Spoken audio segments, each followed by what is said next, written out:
पूर्णमदः पूर्णमिदं पूर्णात् पूर्णमुदच्यते पूर्णस्य पूर्णमादाय पूर्णमेवावशिष्यते।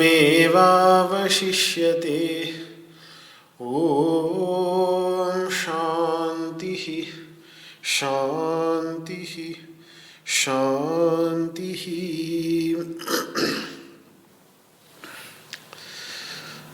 वसुदेवसुतं देवं कंसचाणूरमर्दनं देवकी परमानन्दं कृष्णं वन्दे जगद्गुरुं।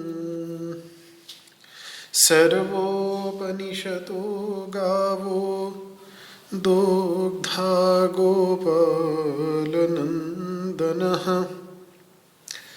पार्थो वत्सः सुधीर्भोक्ता दुग्धं गीतामृतं महत्। न कामयेऽहं गतिमीश्वरात् पराम् अष्टब्धियुक्तां पुनर्भवं वा आर्तिं प्रपद्येऽखिलदेहभाजाम् अन्तःस्थितो येन भवन्त्यदुःखाः। विश्वं दर्पणदृश्यमाननगरी तुल्यं निजान्तर्गतम् पश्यन्नात्मनि मायया बहिरिवोद् भूतं यथा निद्रया। यः साक्षात् कुरुते प्रबोधसमये स्वात्मानमेवाद्वयम् तस्मै श्रीगुरुमूर्तये नमः इदं श्रीदक्षिणामूर्तये। ॐ शान्तिः शान्तिः शान्तिः।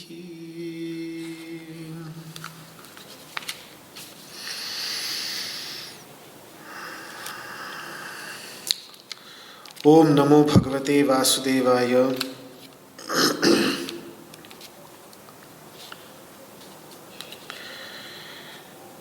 माँ भगवत गीता के सांख्य योग नामक दूसरे अध्याय के 16वें श्लोक पर विचार चल रहा था। एक बार श्लोक का पुनः उच्चारण कर लें। नासतो विद्यते भावो नाभावो विद्यते सतः उभयोरपि दृष्टोऽन्तस्त्वनयोस्तत्त्वदर्शिभिः नासतो विद्यते भावो नाभावो विद्यते सतः उभयोरपि दृष्टोऽन्तस्त्वनयोस्तत्त्वदर्शिभिः नासतो विद्यते भावो नाभावो विद्यते सतः उभयोरपि दृष्टोऽन्तस्त्वनयोस्तत्त्वदर्शिभिः।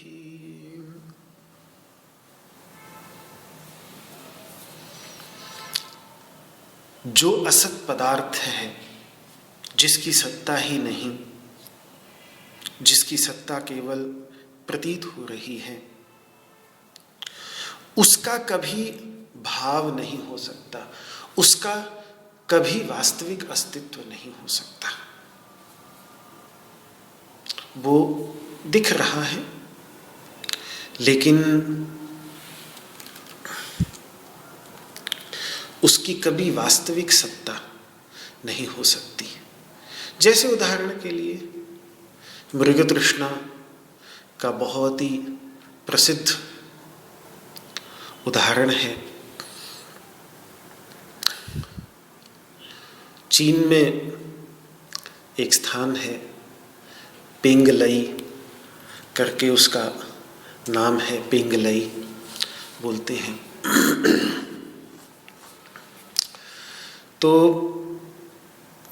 वहाँ के बारे में प्रसिद्ध है कि समुद्र के ऊपर ऐसे ऐसे मृग तृष्णाएं वहाँ पर दिखती हैं, ऐसी ऐसी मृग तृष्णाएं। कुछ वर्ष पहले, कोई 15-20 वर्ष पहले के मैंने चित्र देखे थे। शांडोंग प्रांत है वहाँ का, तो कुछ वर्ष पहले वहाँ के चित्र थे, तो उतना विचित्र दृश्य था कि समुद्र के ऊपर पूरा का पूरा शहर, हाई राइज बिल्डिंगें, चौड़ी चौड़ी सड़कें, उन पर चलती हुई गाड़ियां और लोगों की भीड़ तक भी, सब कुछ बहुत स्पष्ट रूप से शांडोंग प्रोविंस के तट पर खड़े हुए हजारों लाखों लोग उस मृग तृष्णा को देखने के लिए आए।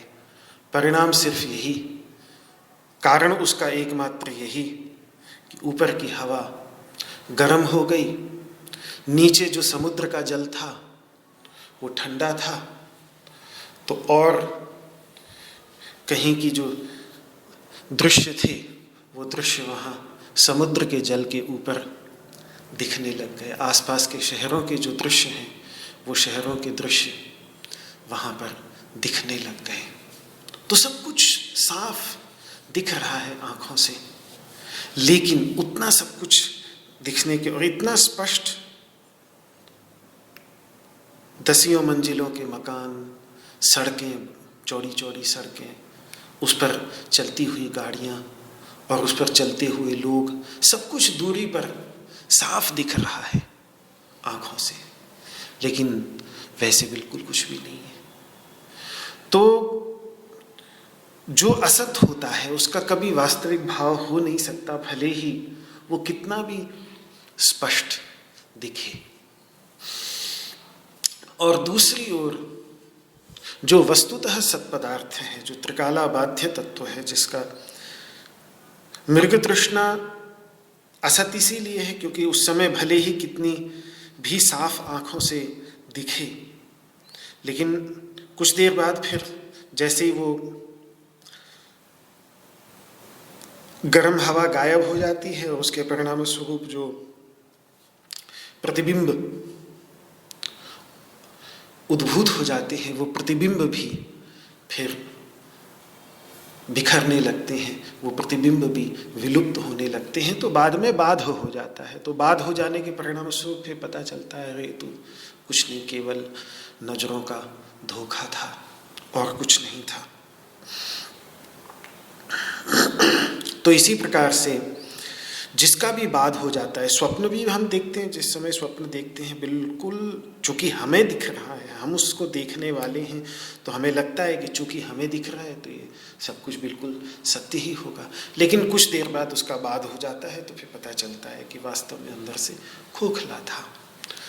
तो संसार में शायद ही कोई ऐसी वस्तु है, एक चैतन्य तत्व को छोड़कर बाकी कोई ऐसी वस्तु नहीं जिसका बाध न हो जाता हो।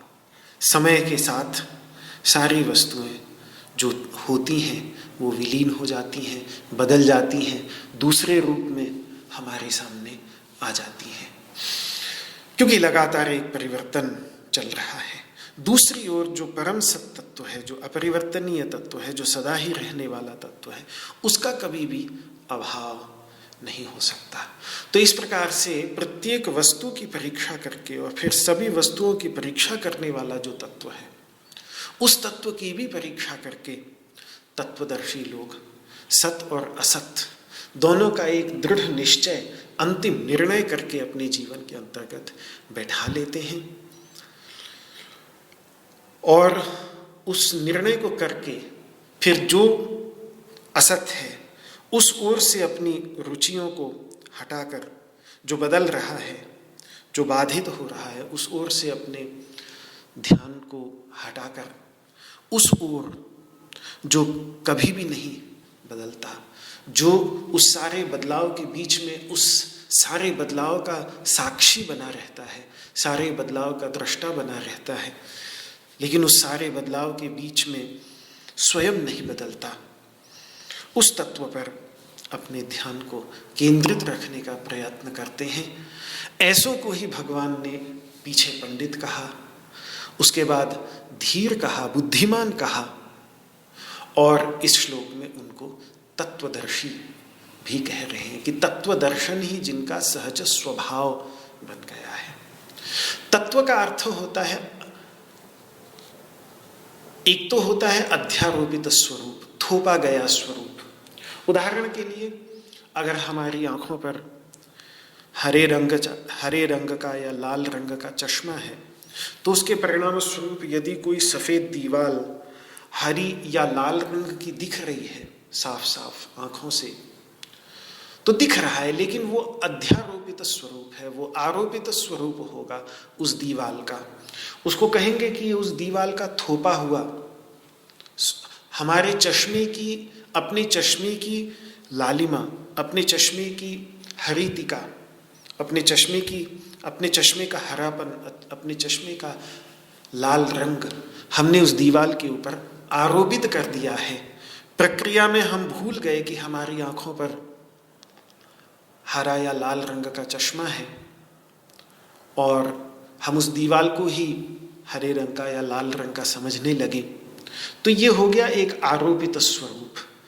और आरोपित स्वरूप का जो उल्टा होता है, जो आरोपित न हो, जो थोपा गया न हो, जो उसका वास्तविक स्वरूप हो, उसको कहते हैं तत्व। तो सीधा सा अर्थ है तत्व का। यदि मैं उस दीवार को, सफ़ेद दीवार को हरा चश्मा लगा लेने के कारण कह रहा हूं कि ये दीवार हरी है, तो फिर ये तत्व दर्शन नहीं, ये आरोपित दर्शन है। अपने चश्मे को, अपनी आंखों पर पड़े हुए चश्मे को मैंने उस सफ़ेद दीवार पर आरोपित कर लिया है। लेकिन मेरे मन में यदि ये ध्यान आ जाए और मुझे याद आ जाए कि अरे अरे अरे, मेरी आंखों पर जो चश्मा है हरा रंग तो उसका है, तो फिर मैं हरी दीवार दिखने के बावजूद मैं ये कहूँ, आंखें मुझे बता रही हैं कि ये दीवार हरी है, लेकिन अंदर मेरी बुद्धि ये याद करके कि मैंने हरा चश्मा लगा रखा है, तो इस बात को याद करके जब ये कहे अंदर से बुद्धि कि नहीं नहीं, ये दीवाल हरी नहीं, ये दीवाल सफ़ेद है, और अगर मुझे दिख भी रही है हरी तो भी ये वास्तव में सफ़ेद ही है। तो इसको कहेंगे तत्वदर्शन। जो वस्तु जैसी वास्तव में है उसे वैसी ही देखना, वैसी ही समझना, ये है तत्वदर्शन। तत्वदर्शन में अपना कुछ थोपा हुआ नहीं होता। तत्वदर्शन में जो वस्तु जैसी है उसको वैसा ही देखने का प्रयास किया जाता है, बिना यथावत, जिसको कहें यथावत दर्शन। रंगीन चश्मा लगाकर उस रंग की वस्तु दिखना तत्वदर्शन नहीं है, वो अध्यारोपित दर्शन है। यहां जब तत्वदर्शन की बात भगवान कह रहे हैं तो कुछ क्षणों तक सत्य जैसी प्रतीत होने वाली वस्तुओं को उतने क्षणों तक देखकर सत्य समझ बैठना, ये तत्वदर्शन नहीं, ये अध्यारोपित दर्शन ही कहलाएगा। क्योंकि है तो वो कुछ क्षणों तक रहने वाली, बाद में उसका बाद हो जाएगा। तो उतनी देर तक के लिए भी अगर हम उसको पूरी तरह से बिल्कुल सत्य मान रहे हैं तो फिर वो जो वास्तविक अवस्था है, उस वास्तविक अवस्था के अनुकूल हमारा ज्ञान नहीं है। हम रस्सी को सांप समझ रहे हैं, हम रस्सी को रस्सी नहीं समझ रहे हैं।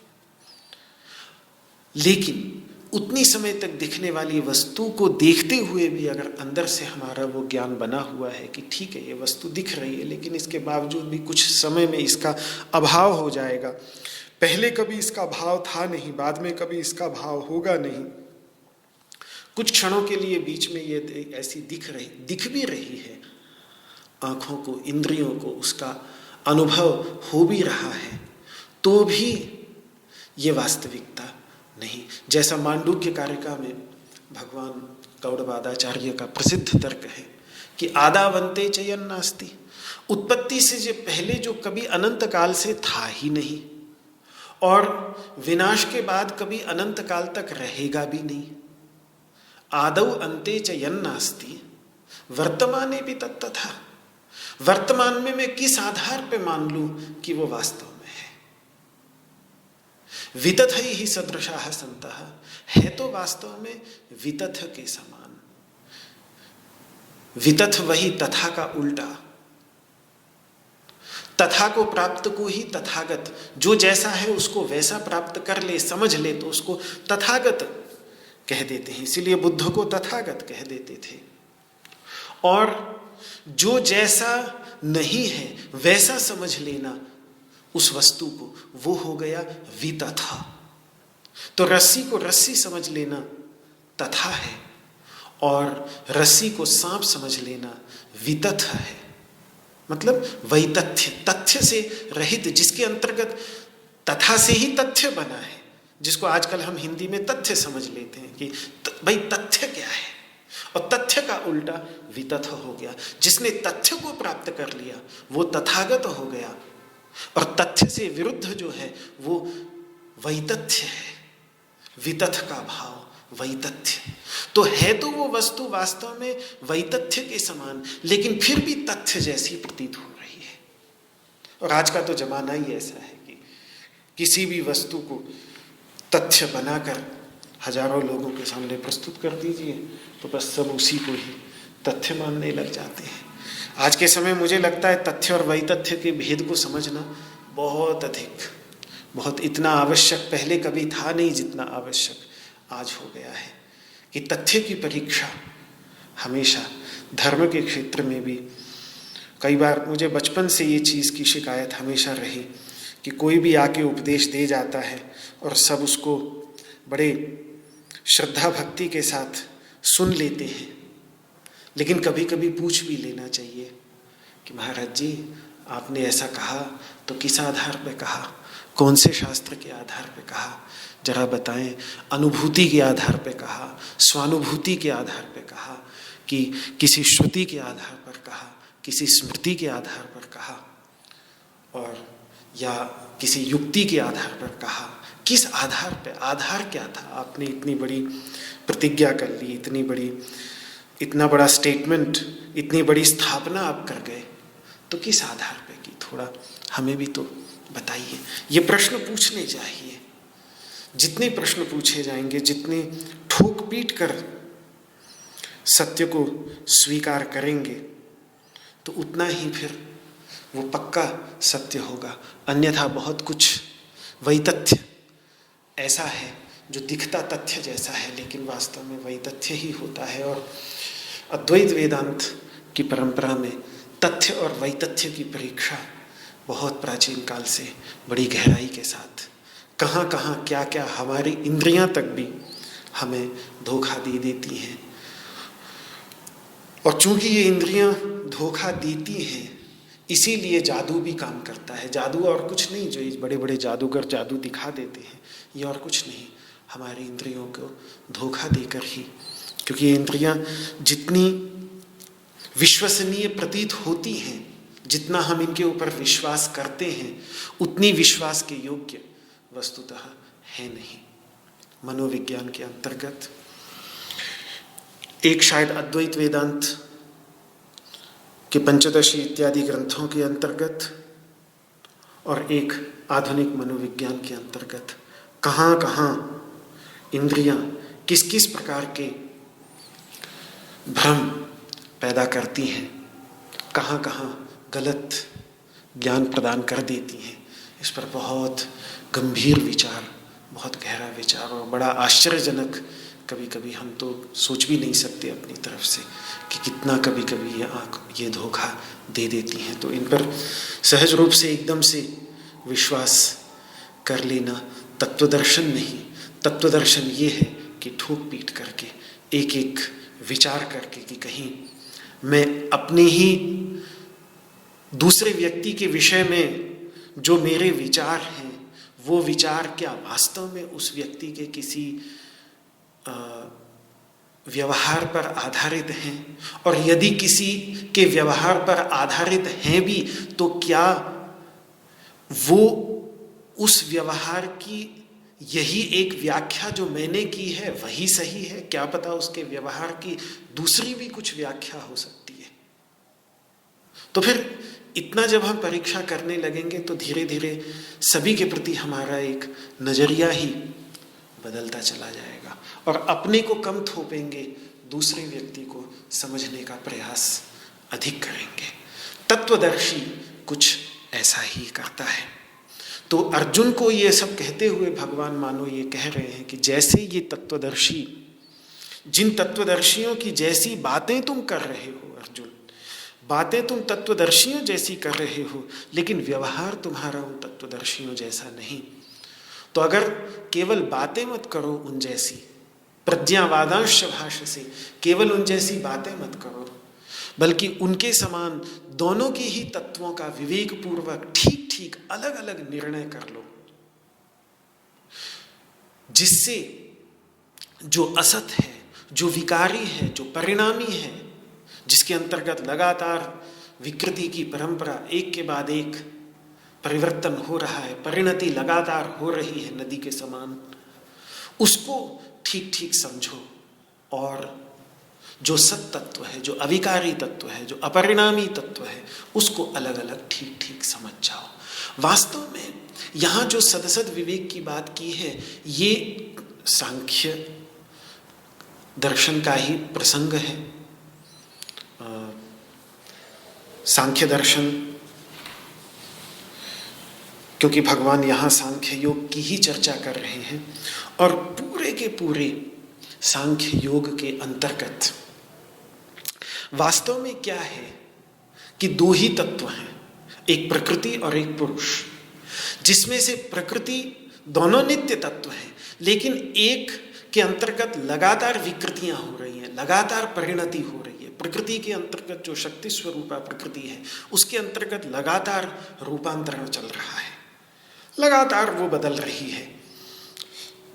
जो त्रिगुणात्मिका है, उसके जैसे ही गुणों में वैषम्य उत्पन्न होता है तो महत उत्पन्न हो जाता है, अहंकार उत्पन्न हो जाता है, मन उत्पन्न हो जाता है, इंद्रियां उत्पन्न हो जाती हैं, पंच तन्मात्राएं, शब्द स्पर्श रूप रस गंध की जो पंच तन्मात्राएं हैं, वो पंच तन्मात्राएं उत्पन्न हो जाती हैं, पंच महाभूत उत्पन्न हो जाते हैं। पंचमहाभूतों के आगे और अनंत परिणाम होकर के ये संपूर्ण जगत हमें सामने दिखता है। तो इस प्रकार से लगातार एक परिणामी तत्व है, विकारी तत्व है प्रकृति, और दूसरी ओर जो पुरुष तत्व है, शुद्ध चैतन्य तत्व, वो सर्वथा अविकारी है, वो सर्वथा अपरिणामी है। उसके अंतर्गत कोई भी परिणति नहीं है, उसके अंतर्गत कोई विकार नहीं है। और ये जो सारे के सारे तत्वों को ठीक ठीक परिगणित करके 25 तत्व निर्धारित करे, जिनमें से 24 तत्व विकारी हैं, परिणामी हैं, और एक तत्व 25वां चैतन्य तत्व अविकारी और अपरिणामी, इनको ठीक ठीक अलग अलग समझ करके वहीं से ही सारी समस्याओं का निदान सांख्य दर्शन और यहां तक कि महामुनि पतंजलि का योग दर्शन भी, वहीं से सारी समस्याओं का निदान, इसी में ही सारी समस्याओं का, मानव की जो मूलभूत समस्याएं हैं उन मूलभूत समस्याओं का निदान इसी विवेक ख्याति के अंतर्गत ढूंढता है। उसी विवेक ख्याति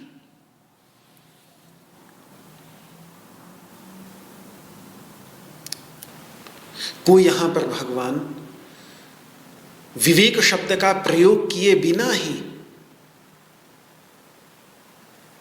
विवेक शब्द का प्रयोग किए बिना ही वो यहां पर उसी वास्तव में उसी विवेक ख्याति की चर्चा कर रहे हैं, उसी की ही चर्चा यहां पर है।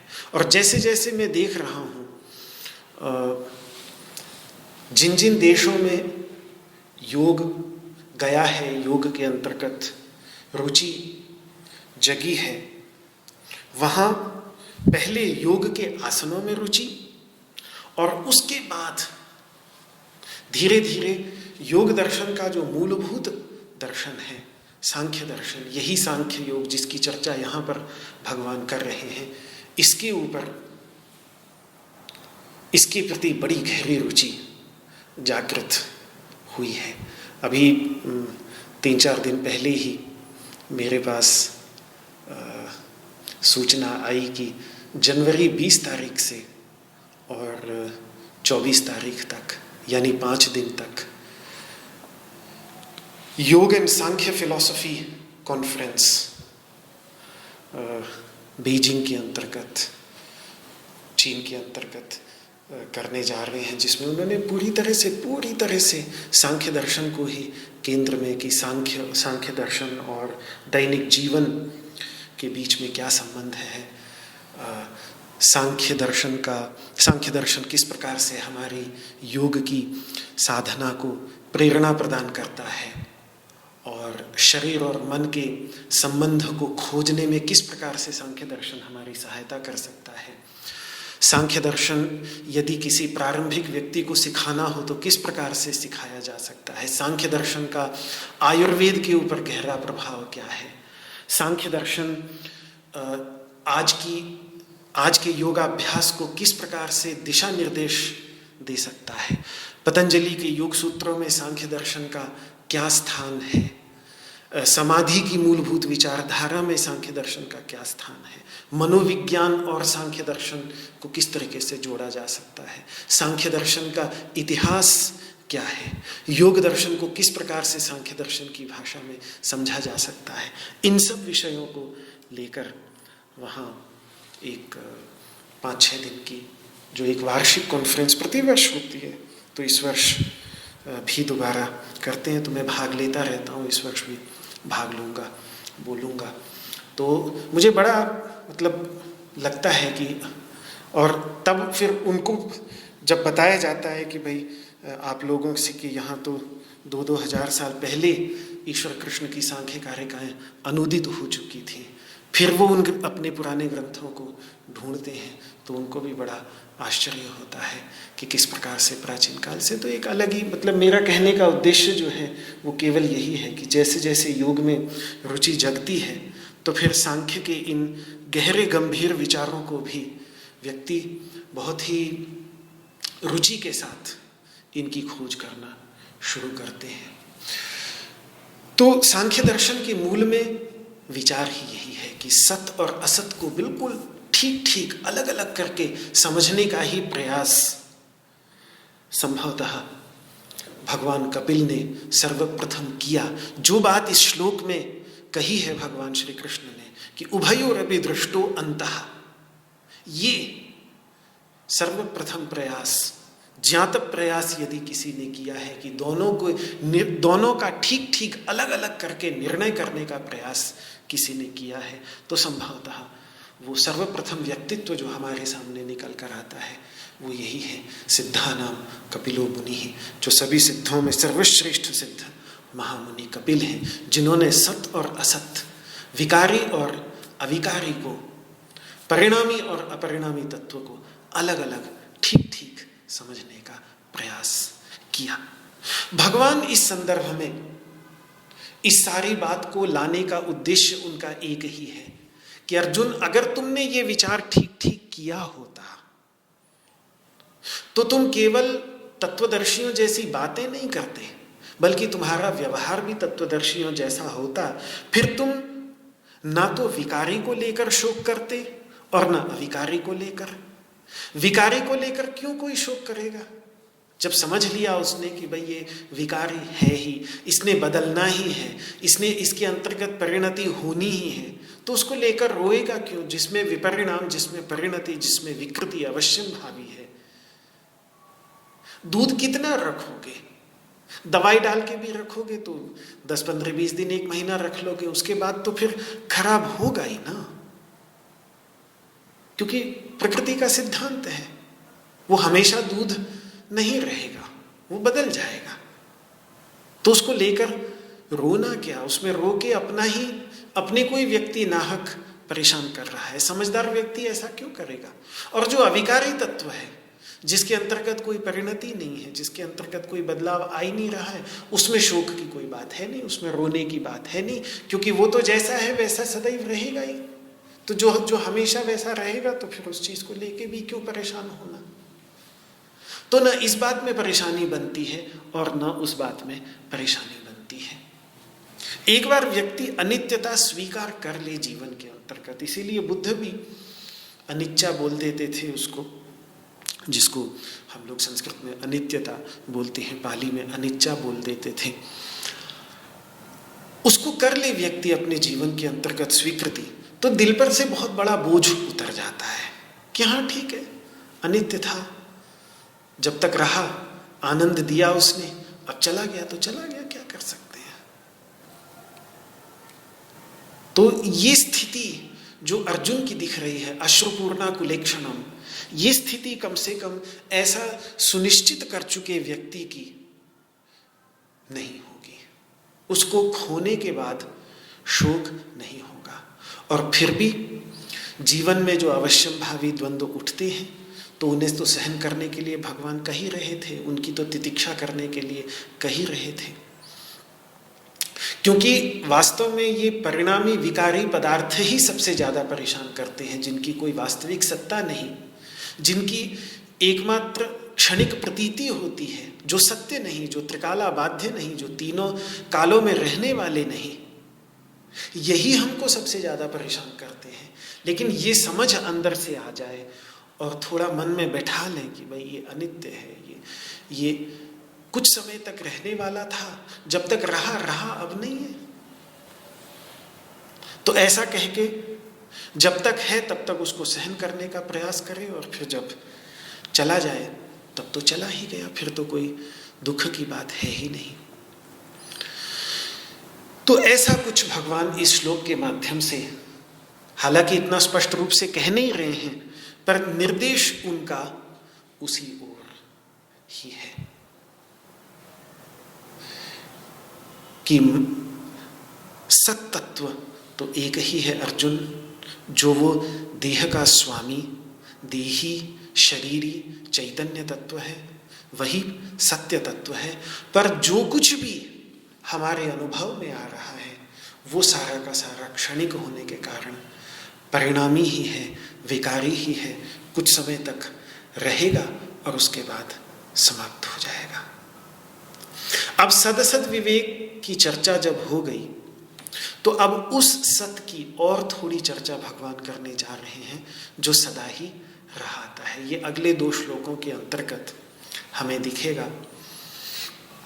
सदसद विवेक की चर्चा हो गई तो तुरंत भगवान का ध्यान, ये बात मैं कल भी कह रहा था कि सदसद विवेक हो जाने के बाद तुरंत ध्यान फिर सत की ओर मुड़ जाना चाहिए कि जो रस है, जब रस निकाल लिया तो फोक कौन संभाल के रखता है? फोक तो फेंक दिया जाता है, रस रस पान कर लेते हैं। तो जब सदसद विवेक हो गया, जो असत था वो निकल गया, सत रह गया, तो फिर उस सत का ही फिर व्यक्ति पान करता है। और उसी सत तत्व का पान भगवान आगे के और कुछ श्लोकों के अंतर्गत अर्जुन को करा रहे हैं। 17वां श्लोक अगला श्लोक है 2 अध्याय का, उसका भी उच्चारण करके विचार कर लें।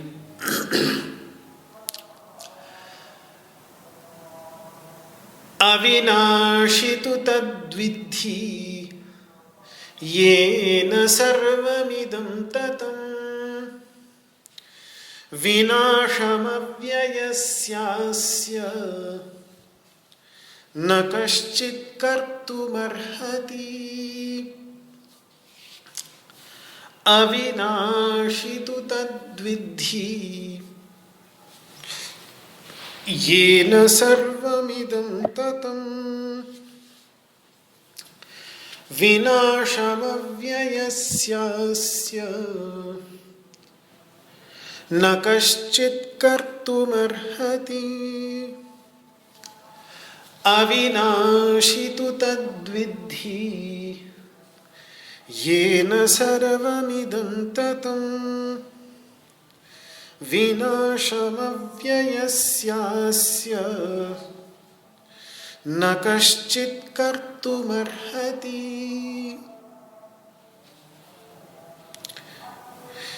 ये सब एक बार समझ लेने से न होगा, क्योंकि पहले के जो संस्कार इस जीवन के, जो भी हमारा 30-40 वर्ष का, 50 वर्ष का, 60 वर्ष का जीवन निकल चुका हो, उसके संस्कार बार बार अभ्यास के परिणाम स्वरूप इतने दृढ़ हो गए हैं कि बहुत जल्दी ये सब कुछ ठीक लगता है, दिमाग में बैठ जाता है, लेकिन फिर निकल भी जाता है। इसीलिए जब तक इसका बारंबार अभ्यास नहीं होगा, जब तक इसका बारंबार चिंतन नहीं होगा, तब तक इसके संस्कार दृढ़ नहीं होंगे। और जब तक इसके संस्कार दृढ़ नहीं होंगे, तब तक ये सहज अवस्था नहीं बनेगी। तत्वदर्शन होगा, लेकिन तत्वदर्शी नहीं बन पाएंगे, क्योंकि तत्वदर्शी, केवल तत्वदर्शन करने वाले को तत्वदर्शी नहीं कहते। तत्वदर्शी में कई बार मैं इस बात को कहता हूं कि शील अर्थ में जो प्रत्यय है ई, कि जिसका सहज शील बन गया हो, जिसका सहज जिसने इतना अभ्यास कर लिया हो तत्वदर्शन का, कि वो तत्वदर्शन उसका सहज स्वभाव बन गया हो, उसने इतना बैठा लिया है अपने दिमाग में कि भाई मैंने हरा चश्मा लगा रखा है। अब जब भी उसको कहीं भी कुछ हरा दिखता है तो तुरंत उसके मन में ध्यान आ जाती है बात कि चश्मा मैंने हरा लगा रखा है, तो ये वास्तव में शायद हरा नहीं है। वो इस बात को कभी भूलता ही नहीं, क्योंकि इतना दृढ़ संस्कार उसके अंतर्गत बार बार उसने अपने को याद दिला करके, बार बार अभ्यास करके उसने उस बात को इतना बैठा लिया है अपने मन के अंतर्गत कि वो उस चीज को कभी भूलता ही नहीं। तब जाकर हम ये कह सकते हैं कि तत्वदर्शन उसका सहज स्वभाव बन गया है। उससे पहले क्षणिक तत्वदर्शन तो सबको समय समय पे होता ही है, विशेषकर जिसको श्मशान में जाके बातें सुनिए लोगों की, जब एक सत्य सामने होता है कि जिसको जीवन भर हंसते खेलते देखा अपने साथ, वो अचानक चारों खाने चित जमीन पर पड़ा हुआ और उसके बाद अग्नि के अंतर्गत जलता हुआ प्रतीत होता है, तो उस समय तत्वदर्शन किसको नहीं होगा? सबको हो आता है तत्वदर्शन, लेकिन फिर भूल भी जाता है। क्यों? क्योंकि वो संस्कार थोड़ी देर में फिर वो संस्कार कमजोर हो जाते हैं और फिर वही पुराने संस्कार लौट कर आ जाते हैं। फिर वो पुराने संस्कार सब कुछ भुला देते हैं। तो बार बार अभ्यास करके, बार बार अभ्यास करके, इसीलिए अभ्यास शब्द का अर्थ ही ये है कि तत्र स्थितौ यत्नोभ्यासः, जो एक स्थिति बन गई है उस स्थिति में बने रहने के लिए जो बार बार प्रयत्न किया जाता है उसी प्रयत्न को अभ्यास कहते हैं। तो इन सब विचारों का बार बार जब तक अभ्यास नहीं करेगा व्यक्ति, जब तक बार बार चिंतन नहीं करेगा, अपने मन के अंतर्गत इनको बार बार बैठाने का प्रयास नहीं करेगा, इनके संस्कार को दृढ़ नहीं करेगा, बिल्कुल उसी प्रकार से जिस प्रकार से साइकिल चलाने का भी अभ्यास करना पड़ता है, गाड़ी चलाने का अभ्यास करना पड़ता है, तैरने का अभ्यास करना पड़ता है, इन सबको करने का अभ्यास करना पड़ता है, समय लगता है, उसमें बैठाना पड़ता है इनको। आज हम इतनी आसानी से दो पैरों पर खड़े होकर चल भी लेते हैं, तो इसके लिए बाल्यावस्था में कितना हमने प्रयत्न किया, कितना हमने अभ्यास किया, जिसके परिणाम स्वरूप अब ये इतना सहज बन गया है कि तुरंत बिना सोचे भी उठ के खड़े हो जाते हैं, चल पड़ते हैं। पर इसके गहराई में, इसके मूल में बहुत अभ्यास है। तो ऐसे ही इसका भी जो ये श्रीमद् भगवद गीता का अभ्यास करने का तात्पर्य यही है कि श्रीमद् भगवद गीता के इन विचारों को बार बार जब तक इनका चिंतन न किया जाए, जब तक इन पर बार बार विचार न किया जाए, तब तक ये गहरे बैठते नहीं और तब तक फिर ये जीवन का अंग नहीं बनते। तो इनका अभ्यास तो करना ही पड़ेगा, तभी ये जीवन के अंतर्गत प्रकट होना प्रारंभ होंगे। तो यहाँ पर भगवान इस श्लोक के अंतर्गत कहते हैं कि अविनाशी तो तद्विद्धि येन सर्वमिदं ततम्, जिससे ये सब कुछ व्याप्त है उसे तो अर्जुन तू अविनाशी समझ। इस अव्यय तत्व का विनाश कोई भी करने में समर्थ नहीं, कोई भी इस अव्यय तत्व का विनाश नहीं कर सकता। अविनाशी तो तद्विद्धि, विनाशी कहते हैं, बार बार मैं कहता हूं, ये ई जहां दिखे वहां स्वभाव, वहां शील।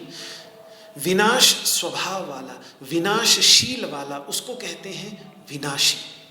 जिसका लगातार विनाश हो रहा हो, जिसका लगातार जिस रूप में अभी दिख रहा है कुछ समय बाद उस रूप में नहीं रहेगा, फिर उस रूप में, जैसे एक पुष्प है, पुष्प को ही अगर हम देख लें तो एक दिन पहले बंद कली के रूप में होता है, अगले दिन देखते हैं तो थोड़ा सा खुल जाता है, फिर अगले दिन देखते हैं तो बिल्कुल खिल जाता है, पूरी तरह से खिल जाता है।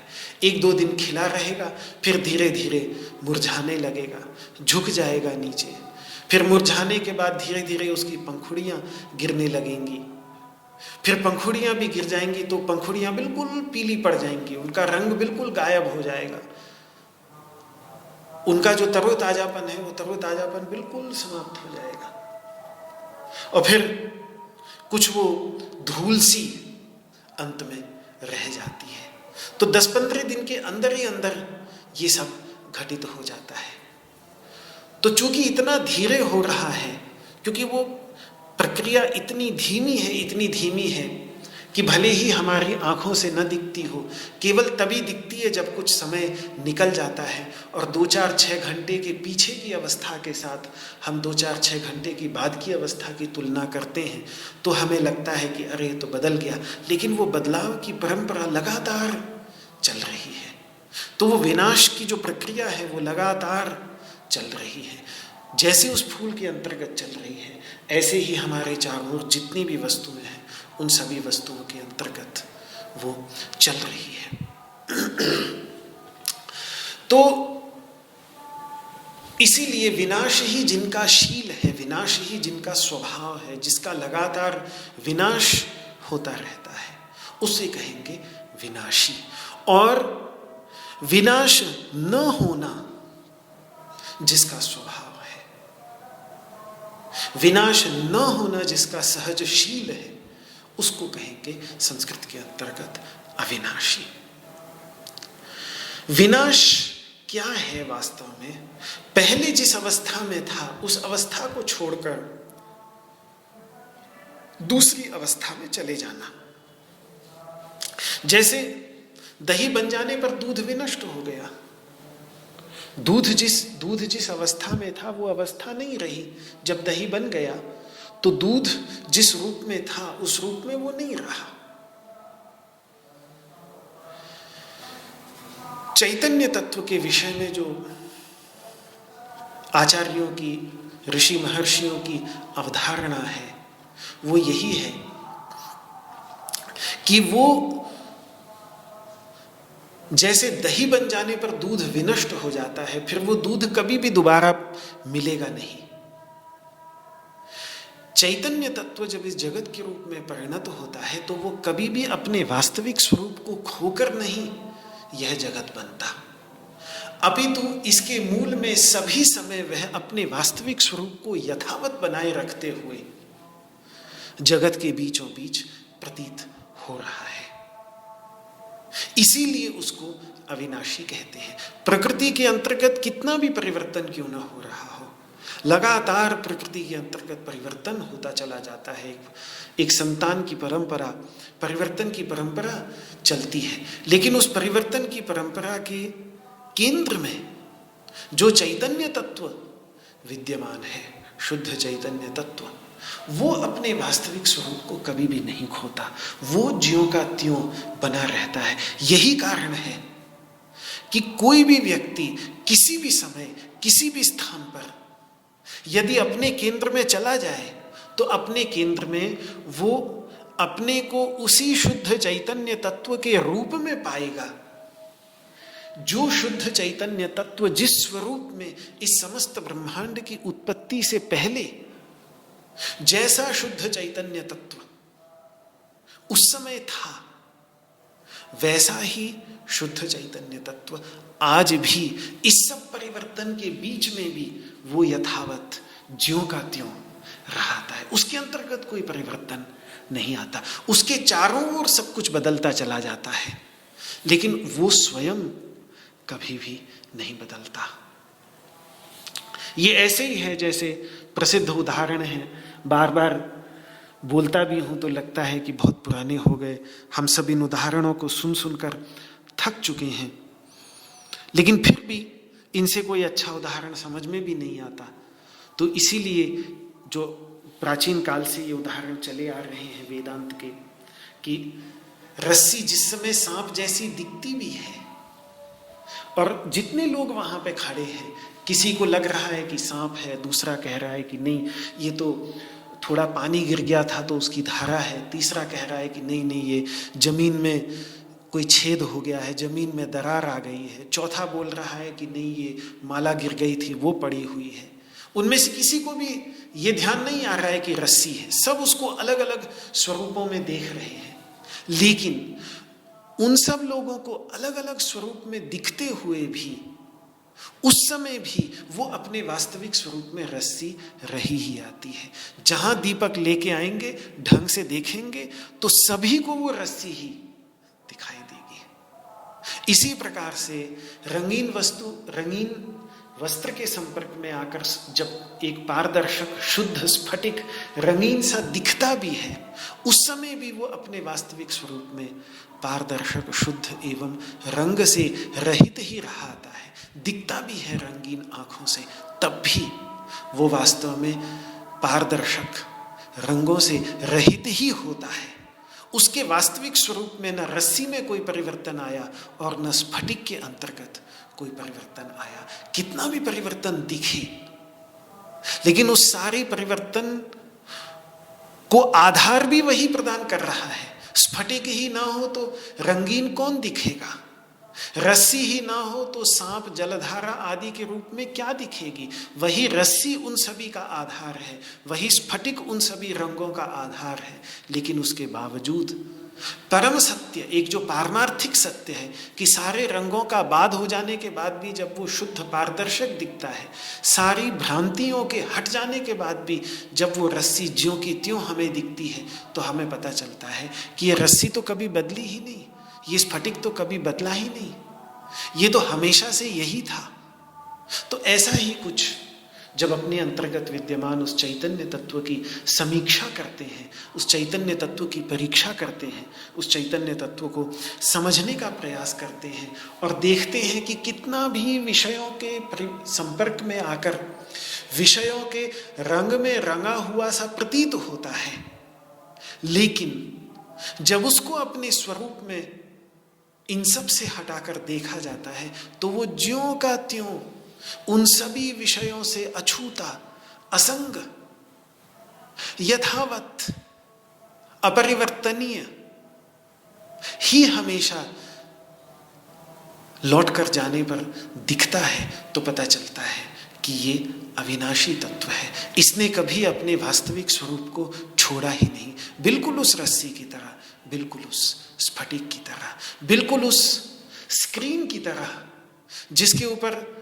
2-2.5 घंटे 3 घंटे की फिल्म निकल गई, न जाने कितने दृश्य निकल गए, न जाने कितनी भावनाएं निकल गई, न जाने कितनी घटनाएं घटित हो गई, लेकिन उन सभी के बीच वो सफ़ेद स्क्रीन, न जाने कितने रंग उसके ऊपर आरोपित हो गए, लेकिन वो सफ़ेद स्क्रीन ज्यों की त्यों सफ़ेद की सफ़ेद ही अंत में रही आती है।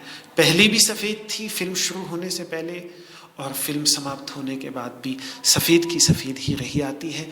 बीच में भले ही उसके अंतर्गत सैकड़ों रंग दिख रहे हों, लेकिन वास्तव में वो बीच में भी अपने वास्तविक स्वरूप में भले ही वो रंगीन दिख रही हो उस समय, जो अभिनेता अभिनेत्री जैसे कपड़े पहनकर नायक नायिका उस पर्दे पर आ जाएंगे, वो सब रंग उसके अंतर्गत दिखने के बावजूद भी वो वास्तव में उस समय भी ज्यों की त्यों सफ़ेद रही आती है। इसी प्रकार से इस जीवन के अंतर्गत जितने भी द्वंद्व उत्पन्न होते हैं, जितने भी इंद्रियों के अपने विषयों के साथ संस्पर्श के परिणाम स्वरूप जितने भी सुख दुख शीतोष्ण आदि अनुभव होते हैं, जितनी भी चित्र विचित्र भावनाएं उत्पन्न होती हैं, उन सब भावनाओं के केंद्र में जो तत्व है जिसके अंतर्गत ये भावनाएं उत्पन्न होती हैं, वो केंद्रीभूत जो तत्व है उसके अंतर्गत कोई परिवर्तन नहीं। ये अनुभूति, ये साक्षात्कार जिस दिन भारत के मनीषियों को हुआ, उस दिन भारत का मनीषी नाच उठा, नृत्य कर उठा। उसको लगा कि मैं परेशान क्यों हो रहा था अब तक, मैं किस कारण इतना नाहक परेशान हुआ जा रहा था। तो उसके बाद जीवन ये जो सदसद विवेक की यहाँ पर बात कर रहे हैं और उभयोरपि दृष्टोन्तः उसके निर्णय की जो बात कर रहे हैं, इसलिए मैं कल भी इस बात को कह रहा था कि ये निर्णय एक बार आ जाता है जीवन के अंतर्गत तो उसके बाद जीवन फिर कभी पहले जैसा हो ही नहीं सकता। तो अविनाशी तो तद्विद्धि, वो तत्, उसको तत् कह लीजिए, उसको सत कह लीजिए, उससे कोई फर्क नहीं पड़ता। पीछे भगवान ने सत कहा, वेदों का शायद प्राचीनतम शब्द सत ही है।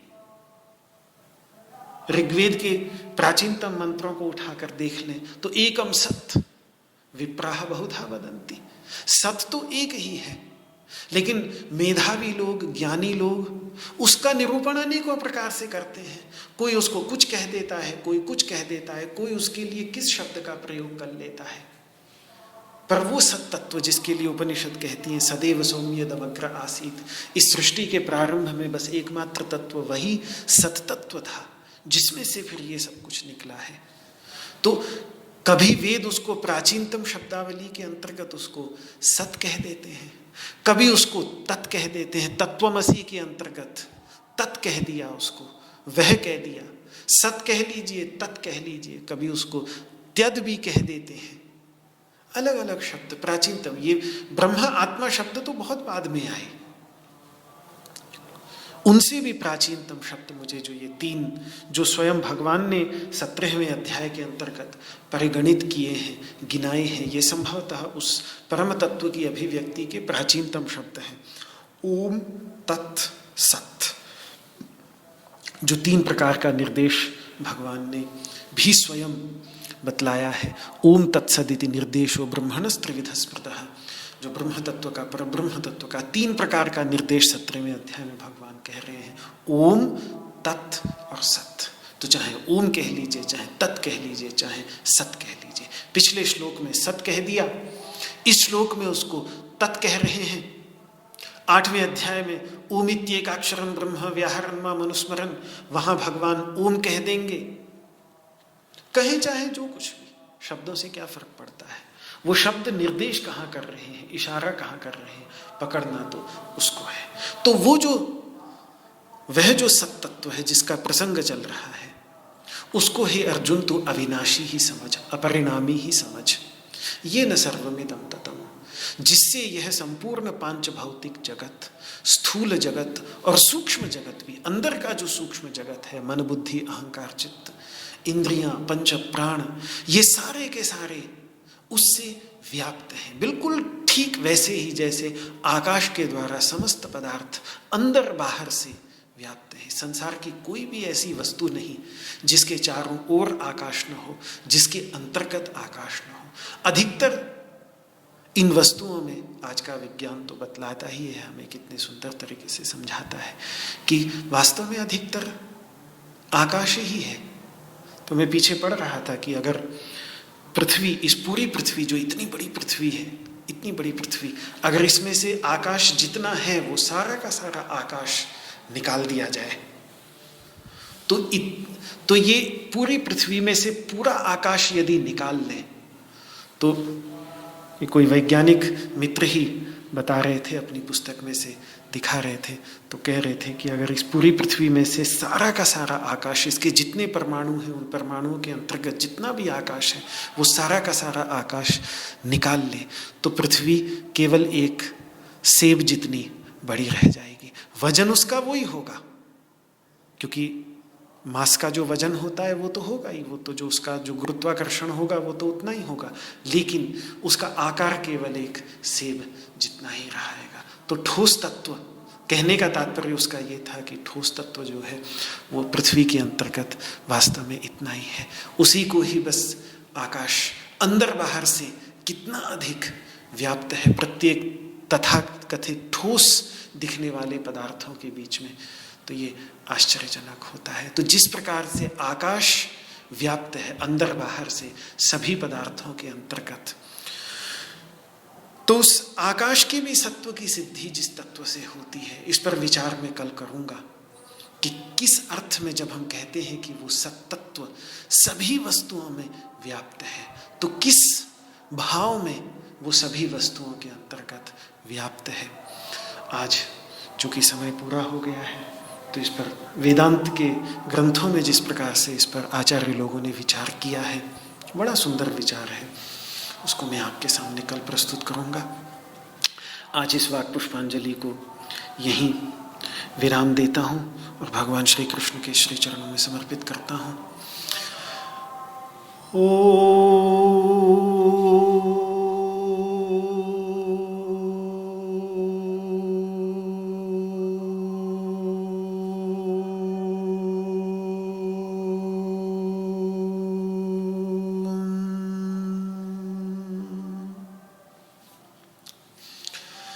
सर्वे भवन्तु सुखिनः, सर्वे सन्तु निरामयाः, सर्वे भद्राणि पश्यन्तु, मा कश्चित् दुःखभाग् भवेत्। ॐ शान्तिः शान्तिः शान्तिः। न त्वहं कामये राज्यं न स्वर्गं न पुनर्भवं, कामये दुःखतप्तानां प्राणिनामार्तिनाशनं। श्री कृष्णार्पणमस्तु। आपको मेरा हाथ जोड़ करके प्रणाम। जय श्री कृष्ण, जय श्री कृष्ण, जय श्री कृष्ण।